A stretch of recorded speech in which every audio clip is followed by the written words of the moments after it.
Okay, isang mapagpalang umaga sa inyong lahat mga kapatid. I know that wala po ako dyan at pagpatuloy po natin ang ating Sunday School bagamat wala po ako. By this video, malalaman po natin ang pag-aaral po natin sa patungkol po sa ating Panginoong Jesus. Natapos po natin ang parang huli po natin na pag-aralan yung kanya pong pagkatao, yung tinatawag po nating human nature na ating Panginoon, at tatandaan po natin yung pong pag-aanib na yan, ang tawag po dyan ay hypostatic union, na yung doktrina po iyon, ang tawag po doon ay hypostatic union, na nagsasabi po na ang Panginoong Hesus ay may dalawang nature, human nature at divine nature. So natakil po natin yung human nature, at ngayon po ay pag-aaral naman na po natin ang kanya pong divine nature. Yan po ay makikita natin sa number 6, the deity of Jesus Christ. Letter A, so siyempre ang pagbabatayan po natin walang iba kundi ang Bible. Letter A, the witness of Old Testament characters. Number 1, the witness of David. Babasahin ko lamang po kahit isa dito. Ang sabi niya po sa Psalms 110 verse 1. Buksan po ninyo ang inyong mga Bible, Psalms 110 verse 1. The Lord said unto my Lord, sit thou at my right hand until I make thine enemies thy footstool. Ang nagsasalita po rito, walang iba kundi po ang Diyos Ama, at tinawag po ng Diyos Ama na Lord ang atin pong kanya pong anak. So katulad po na napag-aralan natin sa Trinity, they are co-equal, co-existent. At yung pong talata na yan ay nagsasabi na within the Godhead ay meron po silang equal na nature. Ano po? Sila po ay iisa na substance. Also Psalms 45, 6 and 7. Psalms 45, 6 and 7. Sulat nyo na lamang po. Ang sabi po dyan, thy throne, O God, is forever and ever. The scepter of thy kingdom is a right scepter. Thou lovest righteousness and hatest wickedness. Therefore God, thy God that anointed thee with the oil of gladness above thy fellows. So yun pong Godhead, nagtatawagan sila na God, no? At yung Diyos Ama dito, tinawag ang Panginoong Jesus na God. In number 2, the witness of Isaiah, isa po sa major prophet. For unto us, Isaiah 9:6, for unto us a child is born, unto us a son is given, and the government shall be upon his shoulder, and his name shall be called Wonderful Counselor, the Mighty God. Yan, underline nyo po yung the Mighty God. So ito po mga talatang ito mga kapatid, pwede pong ito ang gawin nating basihan. Halimbawa, pagka gusto nyo pong ipagtanggol or idepensa ang pagka-Diyos ng ating Panginoong Hesus, ito po ang mga talata na pwede nyo pong isulat or makabisado para po maidepensa nyo po ang pagka-Diyos ng ating Panginoong Hesus. Isaiah 9:6, Psalms 110:1, Psalms 45, 6 to 7. So sabi sa Isaiah, wala naman pong iba na sinasabi sa Bible na child born of a virgin, walang iba kundi ating Panginoong Hesus. At ang sabi dito, the mighty God, the everlasting Father, the Prince of Peace. Number 3, the witness of Daniel. No, the witness of Daniel. I saw Daniel 7:13 to 14. Daniel 7:13 to 14. Ang sabi doon, I saw in the night vision, and behold, one like the Son of Man came with the clouds of heaven, and came to the Ancient of Days, and they brought him near before him, and there was given him dominion and glory, and a kingdom that all people, nations, and languages, that all people, nations, and languages should serve him. His dominion is an everlasting dominion which shall not pass away, and his kingdom that which shall not be destroyed. No? At walang iba pong tinutukoy. Sino po ang Son of Man? Walang iba kundi ang ating Panginoong Jesus. Letter B, as shown by the gospel. Napakadami po. He is omnipotent. Pag sinabing omnipotent, all-powerful. titignan nyo yung mga characteristics po ng ating Panginoong Jesus, ay yun din po ang attributes ng Diyos. No? God is omnipotent. So Christ is omnipotent. Matthew 28:18, diba, siya ay nagpapagaling. Matthew 8:1-4, nagpapalis ng demonyo. Matthew 8:16, over men, over nature. Matthew 8:26, over sin. Matthew 9:1-8, over traditions, over death. Luke 7:14. So nakalagay naman po dyan sa inyong mga papel yung po mga talata. Number 2, He is omniscient, all-knowing. So saan po siya all-knowing? Sa lahat ng bagay. He know the whereabouts of Nathanael. He know the plot of Judas. He know the hearts of the Pharisee. Nakikita niya yung puso. Kung titingnan po natin, sino po ang nakakatalos ng puso? Diba? Sabi sa Bible, Holy Spirit. So, ang Panginoong Yesus din po, natatalos na yung puso ng tao. He knew the thoughts of the scribes. Matthew 9:3-4. He knew the sincerity of one scribe. Mark 12:34. He knew the history of the Samaritan woman. He knew the problems of his disciples. Okay? So number 3. So medyo basahin nyo na lang po iyan. Number 3, He is omnipresent. In verse Matthew 18:20, 28:20, John 3:13, John 14:20.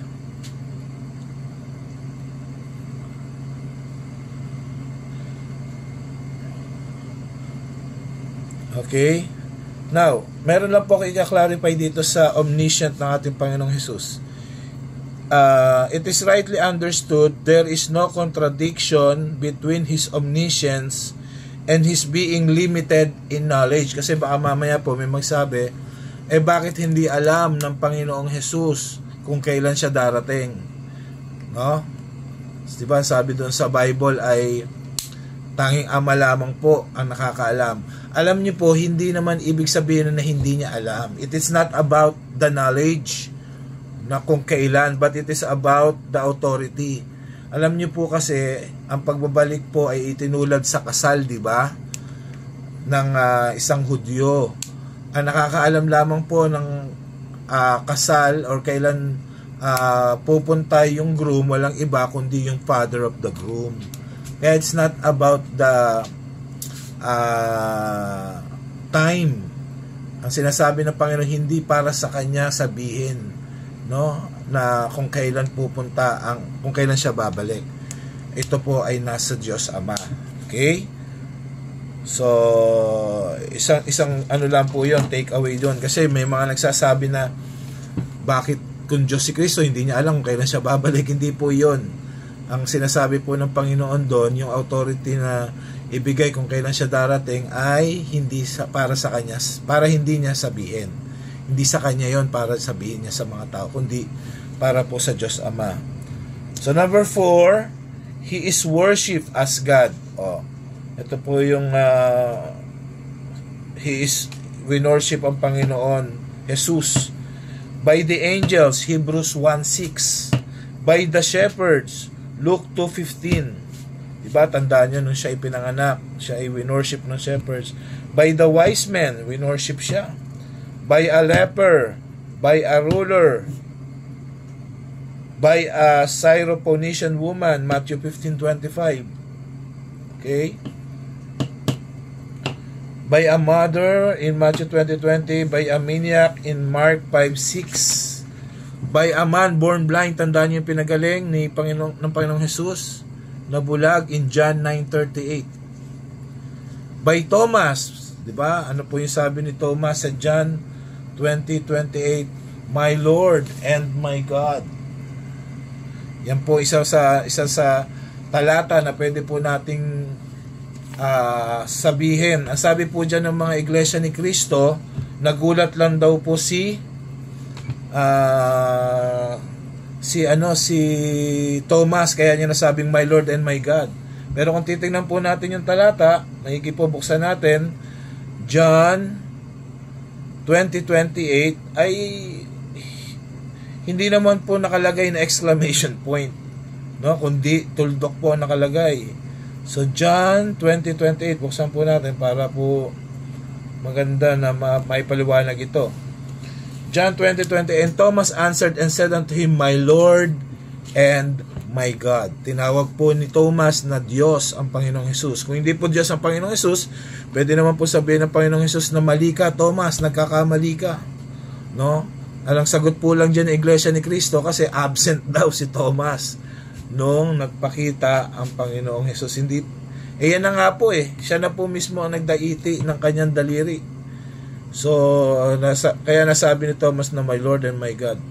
Letter K by some Greeks in John 12:20, and of course by his apostles, Matthew 14:33. Number 5, bakit po Diyos si Kristo? Sapagkat siya po nagpapatawad ng kasalanan. Yan po ang isang manifesto na ang isang nagpapatawad lamang ng kasalanan, walang iba kundi ang Diyos. So makikita po natin sa Mark 2:5. Mark chapter 2 verse 5. Tingnan po natin, Mark chapter 2 verse 5. Ito po yung mga simpleng talata na pwede nyo pong ipang-depensa sa pagka-Diyos ng ating Panginoong Hesus. Mark chapter 2 verse 5. Ang sabi po dyan, when Jesus saw their faith, He said unto the sick of the palsy, Son, thy sins be forgiven thee. Diba? Napakasimpleng talata, pero nagpapakita po ng pagka-Diyos ng ating Panginoong Hesus. Number 6, He judged. John 5:22. Ang sabi dyan, for the Father judgeth no man. So, ang Diyos Ama, hindi siya magja-judge. Sino pa magja-judge? But had committed all judgment unto the Son. Ang Panginoong Hesus ang magja-judge sa ating lahat. Di ba, lagi natin sinasabi, Diyos lang ang siyang pwede maghusga. O, yun po yun. Yung pong second person in the Trinity, walang iba kundi ating Panginoong Hesus. Siya lamang po ang magja-judge sa atin. Letter C, shown by the acts. Yung gawa ng mga apostol. The testimony, number 1, the testimony of Stephen. Di ba, habang siya ay binabato, ang sabi niya, and they stoned sa Acts 7:59. Acts 7:59.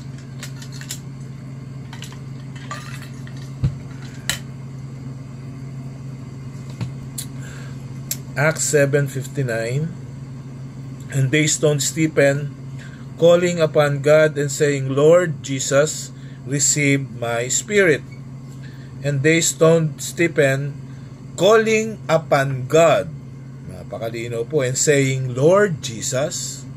So sino po, ganito po yan, ang pag-iintindi po ng talata, kung sino po yung pinakamalapit na tinutukoy nung adjective, ay sa kanya po tumutukoy yung adjective. Sino po yung pinakamalapit na noun doon sa adjective? So nakalimutan ko lang yung law sa English ng ganyan na subject and adjective relationship, na yung noun na pinakamalapit doon sa adjective ay yung adjective, yung noun na yun ang tinutukoy nung adjective na yun. So dito makikita natin na siya ay tumatawag sa Diyos, calling upon God, and saying, pinangalanan niya yung God, Lord Jesus, receive my spirit. So ganun lang po ang pag-iintindi ng talata. Number 2, the testimony of the eunuch. Testimony of the eunuch, Acts 8:37. And Philip said, If thou believest with all thine heart, thou mayest. And he answered and said, I believe that Jesus Christ is the Son of God. Tatandaan po natin na pag sinabi pong Son of God, yan po ay may kaakibat na divinity. Yan po ay nagpapatungkol po rin sa pagka-Diyos ng ating Panginoong Jesus. Letter D, shown by the epistle in the writing of Paul. Babasa lang po tayo ng isa. Okay, dito po sa Colossians 1 15 to 17. Colossians 1, 15 to 17. Anong sabi dyan? Who is the image of the invisible God, the firstborn of every creature, for by Him were all things created. Tandaan po natin yan, ha? All things created that are in heaven, earth, invisible and visible. Ibig sabihin yan, kahit na espiritu or entity, non-spirit, immaterial and material entity, whether they be thrones or dominions, yan, mga angels yan, type of angels yan, principalities, powers, all things were created by Him and for Him, and He is before all things, and by Him all things consist. Ang kagandahan po nitong Colossians 1, 15 to 17, nagpapakita po ito ng eternal existence ng Panginoon. Siya ang eternal creator, at siya din po ang eternal at para rin po sa kanya create lahat ng bagay, no? So in the writings of Paul, number 2, in the writings of Peter, kuha tayo ng isa, 2 Peter 1:17. For he received from God the Father honor and glory when there came such a voice to him from the excellent glory, this is my beloved Son, in whom I am well pleased. So pinapakita natin po dito yung relasyon ng Diyos Ama at ng Diyos Anak, na sila po ay parehas at sila po ay co-equal. For he received from God the Father honor and glory. Tanong, yung pagka po ba ikaw ay Diyos, bawa, dapat ba na magbigay ka pa ng glory and honor sa iba maliban sa iyo? Wala na po dapat. Not unless na Diyos din ang pagbibigyan mo ng glory and honor. Nagigets nyo mga kapatid yung logic? Ang sabi kasi dito, for he received from God the Father. Kanino na-receive? Sa Diyos Ama. Ano na-receive sa Diyos Ama? Honor and glory. Kanino ibinigay? When there came such a voice to him from the excellent glory, this is my beloved Son, in whom I am well pleased. Okay? So ibinigay niya kay Kristo yung honor and glory. Tatandaan po natin, Pastor, parang nalilito ko. Tatandaan po natin, we believe in the triune God. What is Trinity? Trinity is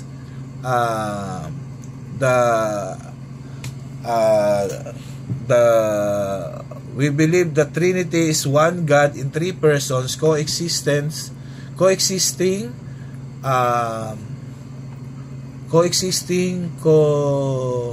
kalimutan ko na yun powerful, di ba? Pareha silang powerful and co-eternal within the Godhead. So hindi po mali na yung Diyos Ama magbigay din ng honor and glory sa Diyos Anak. Bakit? Kasi Diyos din po ang Diyos Anak.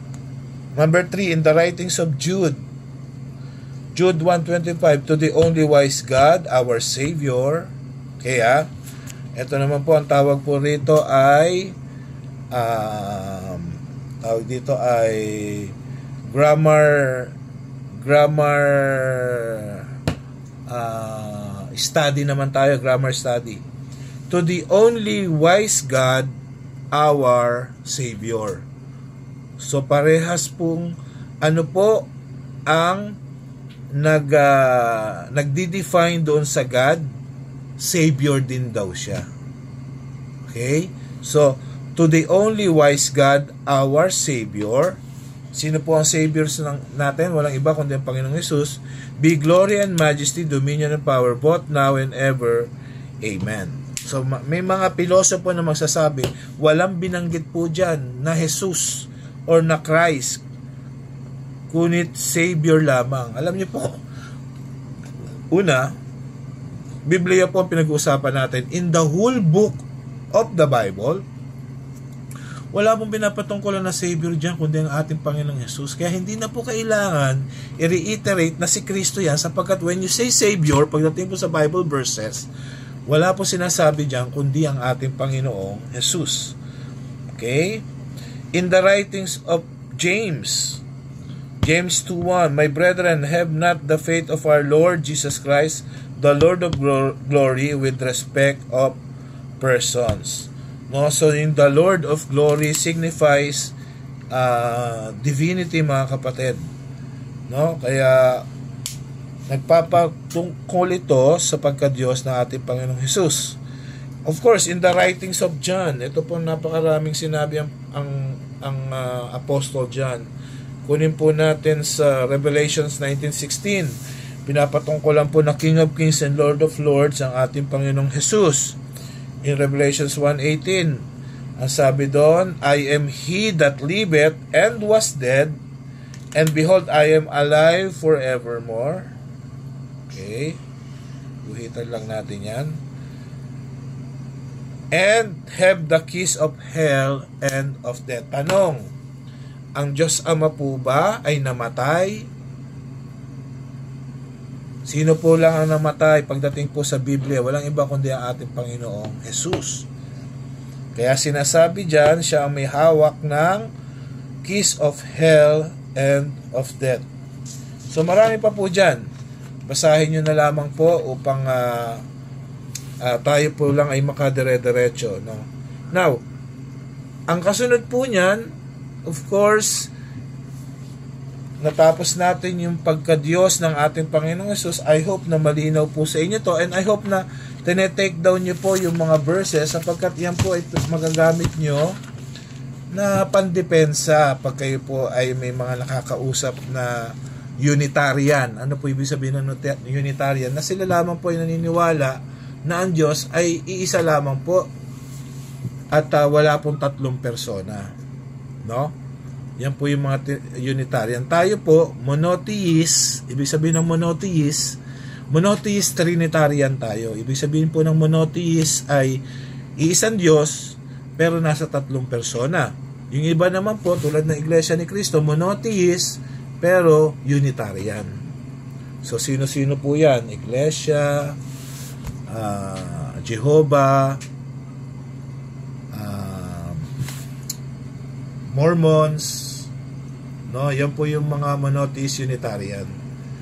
At pagka ganun po ang turo mo, madami po nagko-contradict sa Bible pagka ganun po ang turo mo. Ano po? So ngayon po, dako po tayo, meron pa tayong 20 minutes. Pag-usapan po natin ito number 7, the impeccability of Jesus Christ. When you say impeccability, it deals with sinlessness of the Lord Jesus Christ. When you say impeccable, ikaw ay walang kasalanan. No? Impeccability means sinlessness. No? Kaya po dapat maintindihan natin na ang Panginoong Hesus po, siya po ay walang kasalanan at hindi po siya nagkasala at hindi po nakagawa ng kasalanan. Impeccability of the Lord Jesus Christ. Letter A, Christ did not sin. Christ did not sin. So, hindi po siya nagkasala. Number 1, He knew no sin. Number 2, He did no sin. Number 3, He had no sin. So, when you say impeccability of the Lord Jesus Christ, 3 pong punto ang katotohanan po sa Kanya. Ano po yun? Wala siyang alam na kasalanan, hindi siya nagkasala, at wala siyang kasalanan. Ulit po, He knew no sin, He did no sin, hindi siya gumawa ng kasalanan, at hindi siya nagkasala. He had no sin. Number 1, He knew no sin. 2 Corinthians 5:21. Favorite ko po ito. For He had made Him sin for us, who knew no sin. Yan. Who knew no sin. So dito po sa talata na to, makikita po natin na siya ay ginawang kasalanan. For He had made Him to be sin for us. Na yung Diyos Ama ay itinuring siyang kasalanan, siya na walang kasalanan, upang tayo ay maging righteousness ng Diyos sa Kanya, in Him. Yan. So number 2, He did no sin. He did no sin. 1 Peter 2:22, who did no sin, neither was guile found in his mouth. Number 3, he had no sin. 1 John 3:5, and ye know that he was manifested to take away our sins, and in him is no sin.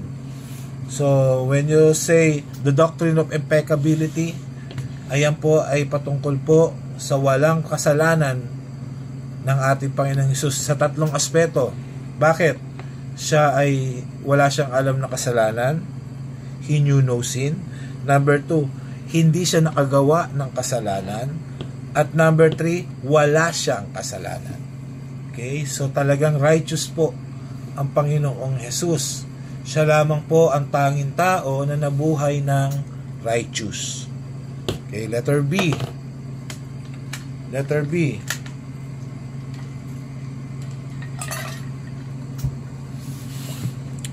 The facts concerning the sinlessness of Christ while upon earth are attested by many individuals, some of whom were his enemies. Pilate, mga nagpatunay po ito, no, na si Kristo walang kasalanan. Pilate, in John 19:4, anong sabi ni Pilate? I find no fault in him. Diba? I find no fault in him. Diba? Nung siya ay tinatrial, sabi ni Pilato, wala akong nakikitang kasalanan sa kanya. Kaya naghugas ng kamay si Pilato. Number 2, yung asawa ni Pilato. Matthew 27:19. Have thou nothing to do with the just man. Ang tawag ng asawa ni Pilate, the just man. Kasi alam nila, maski sila, alam nila, wala talagang kasalanan ng Panginoong Hesus. And number 3, si Judas, tandaan nyo, pinagkanulo niya si Kristo. Ano sabi ni Judas sa sarili niya? I have betrayed the innocent blood. And they said, what is that to us? See thou to that. Sabi ni Judas, aking trinaydor ang inosenteng dugo. Kaya lang hindi siya nagsisi dahil sa kanyang kasalanan. Nagsisi siya dahil na traidor niya yung inosenteng dugo, no? Hindi dahil dun sa kanyang betrayal. Okay? Number 4, the dying thief. The dying thief. And we indeed justify, for we receive the due reward for our deeds, but this man had done nothing amiss. So, yung pong naligtas na thief ay nagsabi na wala talagang kasalanan ito. Tayo, marapat lamang sa atin etong ating dinadanas, nakapako tayo, pero etong si Kristo, etong nandito sa gitna, wala tong kasalanan, no? Kaya nagpapatunay na sinlessness ng ating Panginoong Hesus. The Roman centurion in Luke 23:47, sabi ng centurion, certainly this was a righteous man. So ito yung mga attestment ng mga nakapaligid kay Kristo during the crucifixion, during nung siya hinuli. Letter C, Christ could not sin. There is no question concerning the fact that Jesus did not sin while on this earth, but could he have done so? So, maaari ba siyang magkasala kung nandito siya sa earth? No, ang sagot lang po dyan ay hindi. No? Kasi siya po ay banal. Banal po ang ating Panginoong Hesus. Holiness is far more than the absence of sin. It is a positive virtue, the advocates of peccability. Ibig sabihin po, kahit po na anong mangyari, talagang hindi po pwedeng magkasala ang Panginoong Hesus. No? Kasi it will be against His nature, yung kanyang holiness. Okay, so yan po yung mga napag-aralan natin. At ang sabi pa po dito ay Christ could have sinned, but He did not. To say that He could have sinned is to deny positive holiness. So kung sasabihin natin na maaaring magkasala si Kristo, parang nawawala po yung essence ng kanyang pagiging banal. No? Kasi maraming mga scholar, maraming mga tao nagsasabi, paano kung nagkasala Panginoong Hesus? Di nga siya pwedeng magkasala. No? At hindi talaga siya nagkasala. Una, kasi siya ay righteous. Pangalawa, siya ay holy. Pangatlo, siya ay Diyos. It will be against His nature na siya ay magkasala. Ano po? So, para sinasabi natin na yung nature ng isda na nasa tubig siya, para mong kinuha yung isda at pinalangoy mo sa alapaap. Hindi niya nature na lumangoy sa ere. Ang nature niya lumangoy sa tubig. No? So hindi po pwede 'yon. Hindi po mangyayari. Okay? So ang sabi pa rito, holiness is positive virtue which has neither room for nor interest in sin. The Lord Jesus could not sin because the days of His flesh meant only addition of experience, not variation of character. Amen. So, paliwanag ko po ito mga kapatid. Ang sabi po dito, the Lord Jesus Christ could not sin because the days of His flesh, okay, the day of His flesh is meant only addition of experience and not variation of His character. Ano pong ibig sabihin nito? Yung